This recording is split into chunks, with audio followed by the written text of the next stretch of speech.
తిరుమల తిరుపతి దేవస్థానం శ్రీవారి ఆలయానికి సంబంధించిన వివరాలను తెలియజేసే అధికారిక వెబ్సైట్ పేరు మరోసారి మార్చినట్లు ప్రకటించింది టీటీడీ. గతంలో తిరుపతి బాలాజీ అని ఉన్న టీటీడీ వెబ్సైట్ పేరు ఇప్పుడు టీటీడీ దేవస్థాన్ గా మార్పు చేశారు. ఈ విషయాన్ని శ్రీవారి భక్తులు గమనించాల్సిందిగా టీటీడీ విజ్ఞప్తి చేసింది. తిరుపతి, ఇతర ప్రాంతాలలో ఉన్న తిరుమల తిరుపతి దేవస్థానం అనుబంధ ఆలయాలతో పాటు హిందూ ధర్మానికి విస్తృత ప్రచారం కల్పించే దిశగా అన్ని వివరాలతో కొత్త వెబ్సైట్ ను టీటీడీ చైర్మన్ భూమన కరుణాకర్ రెడ్డి ప్రారంభించారు.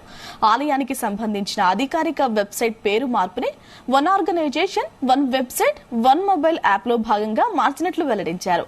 ఇక నుంచి శ్రీవారి భక్తులు ఆన్లైన్ బుకింగ్ ను కొత్త వెబ్సైట్ ద్వారా చేసుకోవాల్సిందిగా సూచించారు. ఇకపై భక్తులు శ్రీవారి దర్శనం కోసం, ఆలయ వివరాల కోసం ఆన్లైన్ లో బుక్ చేసుకోవాలనుకుంటే ఇక నుంచి కొత్త వెబ్సైట్ ను ఉపయోగించాలని వెల్లడించింది టీటీడీ.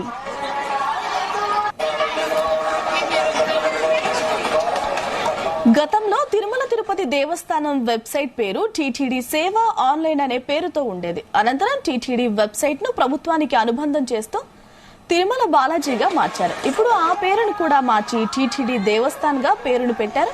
ఈ కొత్త వెబ్సైట్ లో తిరుపతిలో టీటీడీ పరిధిలో ఉన్న ఆలయాలతో పాటు అనుబంధ ఆలయాలకు సంబంధించిన వివరాలు, చరిత్రలో సహా శ్రీవారి దర్శన వేళలు, ఆర్జిత సేవలు, రవాణా వివరాలు, బస, ఇతర వివరాలను భక్తులు తెలుసుకోవచ్చు. అంతేకాదు ఈ వెబ్సైట్ ద్వారా శ్రీవారి ఆలయ విశిష్టతపై ఫోటోలు, వీడియోలను భక్తులకు అందుబాటులో ఉంచారు.